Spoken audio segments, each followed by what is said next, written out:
جو اس کے بدلے میں لی تھی۔ تو یہاں سے ایک بات یہ معلوم ہوتی ہے کہ دم کرنے کے بعد اس کی اجرت جو ہے وہ لی جا سکتی ہے۔ تو ابو سعید خدری رضی اللہ تعالیٰ عنہ فرماتے ہیں جب ہم مدینہ میں واپس آئے تو ہم نے نبی کریم صلی اللہ علیہ وسلم سے اس کا ذکر کیا، تو آپ صلی اللہ علیہ وسلم نے ارشاد فرمایا کہ اسے کیسے معلوم ہوا کہ یہ دم ہے؟ کیا مطلب؟ پتہ چلا کہ سورہ فاتحہ پڑھنا اور اس کے ساتھ دم کرنا یہ نبی کریم صلی اللہ علیہ وسلم کو پسند آیا، اور آپ صلی اللہ علیہ وسلم نے ارشاد فرمایا اس کو کیسے پتہ چلا کہ یہ ایک دم ہے جس کے ساتھ دم کیا جاتا ہے؟ اب نبی کریم صلی اللہ علیہ وسلم نے ارشاد فرمایا ایسا کرو، بکریاں تقسیم کر لو اور میرا بھی حصہ نکالو۔ تو اس سے پتہ چلا کہ دم کرنے کے بعد اس کی اجرت لینا جائز ہے، اور نبی کریم صلی اللہ علیہ وسلم کا بھی اس میں سے حصہ نکالا گیا۔ اسی طرح ایک اور روایت میں ہے،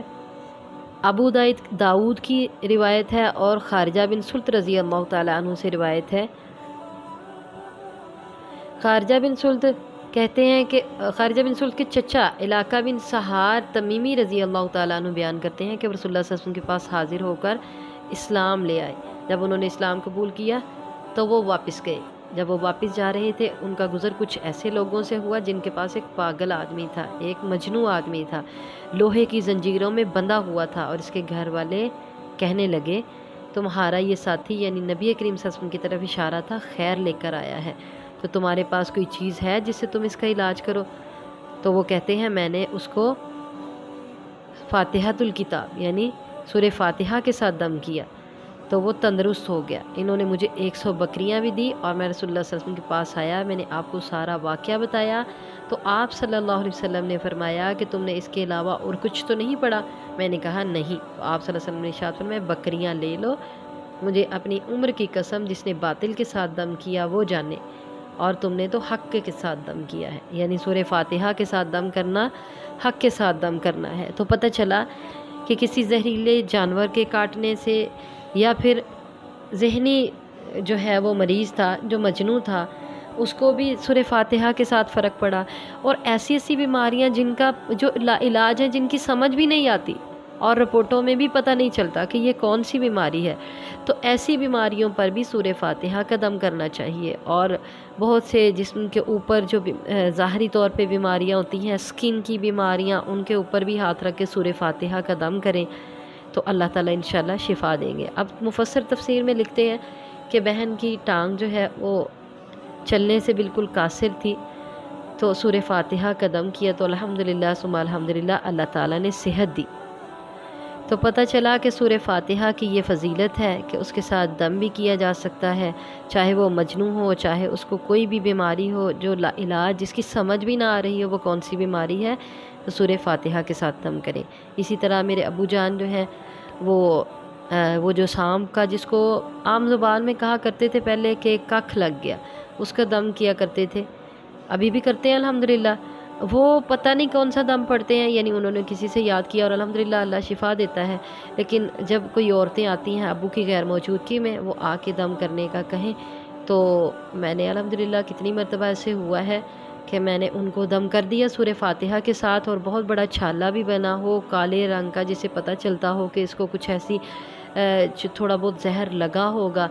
کہیں پہ سانپ نے پھونک ماری یا اس کو زہر لگ گیا،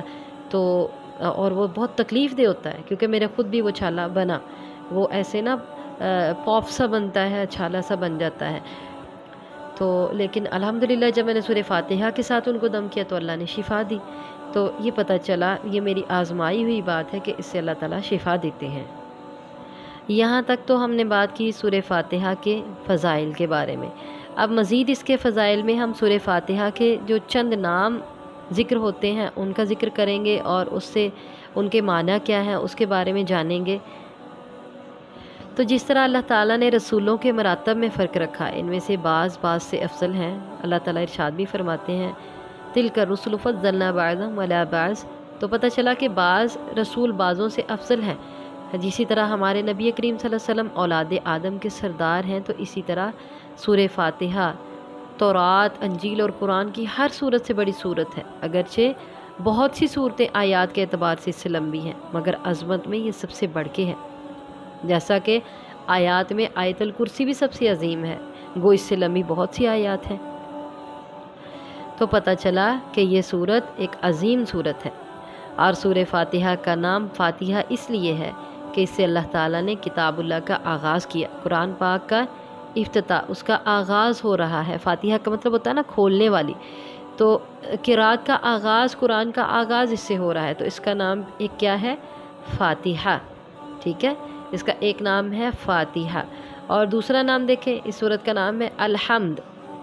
تو اس کو سورہ حمد اس لیے کہا جاتا ہے کہ اس میں اللہ تعالیٰ کی جامع تعریف،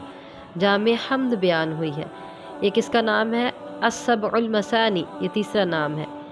یہ سبع المثانی اس کو کیوں کہا جاتا ہے؟ سبع کا مطلب 7، مثانی بار بار دہرائی جانے والی، تو 7 آیات جو بار بار دہرائی جاتی ہیں، بسم اللہ کو ملا کے اس کی 7 آیات کمپلیٹ ہوتی ہیں،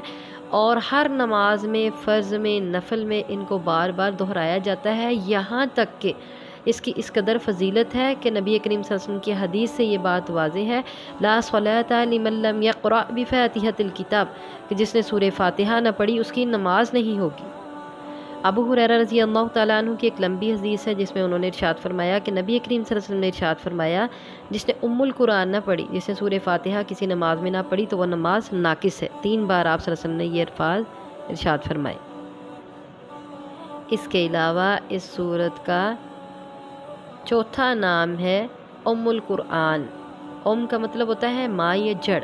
القرآن، قرآن کی جڑ۔ الکتاب، کتابی قرآن پاک کو کہا گیا ہے۔ القرآن العظیم،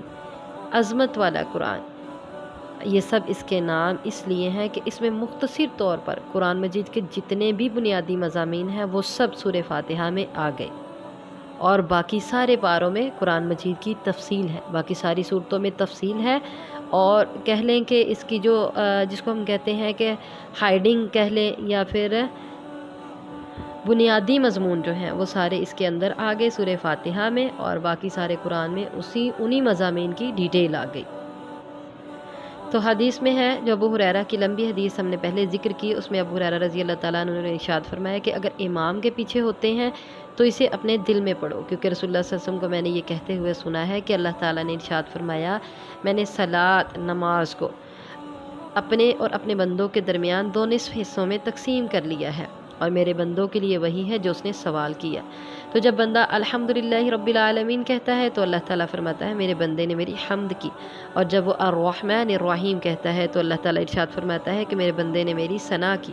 اور جب وہ مالک یوم الدین کہتا ہے تو اللہ تعالیٰ فرماتا ہے کہ میرے بندے نے میری بزرگی بیان کی، اور کبھی اللہ تعالیٰ ارشاد فرماتا ہے کہ میرے بندے نے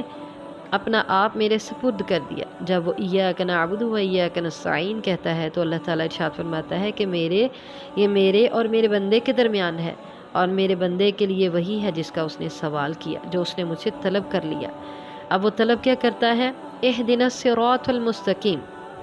صراط الذین انعمت علیہم غیر المغضوب علیہم ولا الضالین آمین۔ تو اللہ تعالیٰ ارشاد فرماتے ہیں کہ یہ میرے بندے کے لیے ہے، اور میرے بندے کے لیے وہی ہے جو اس نے سوال کیا۔ تو یہاں سے پتہ چلا کہ سورہ فاتحہ ایک مکمل دعا ہے، اس میں اللہ تعالیٰ سے دعا طلب کرتے ہیں، اسی لیے نماز میں اس کو پڑھتے ہیں۔ اور پھر یہاں سے یہ بھی پتہ چلا کہ سورہ فاتحہ کا ایک نام الصلاۃ بھی ہے، صلاۃ کا مطلب نماز ہے، تو چونکہ سورہ فاتحہ الصلاۃ اس لیے اس کو کہا جاتا ہے کہ نماز بھی سورہ فاتحہ کے بغیر کمپلیٹ نہیں ہے، جیسے ہم نے پہلے پڑھا ہم نے لا صلاۃ لمن لم یقرأ بفاتحۃ الکتاب، تو نماز جو ہے وہ سورہ فاتحہ کے بغیر ناقص ہے، تو اس کو اس لیے الصلاۃ بھی کہا جاتا ہے۔ سورہ فاتحہ کا ایک نام یہ بھی ہے، صلاۃ، فاتحۃ الکتاب 2، اور تیسرا سبع المثانی، حمد، القرآن، الکتاب، القرآن العظیم، یہ سب سورہ فاتحہ کے نام ہیں۔ اللہ تعالیٰ قدر کر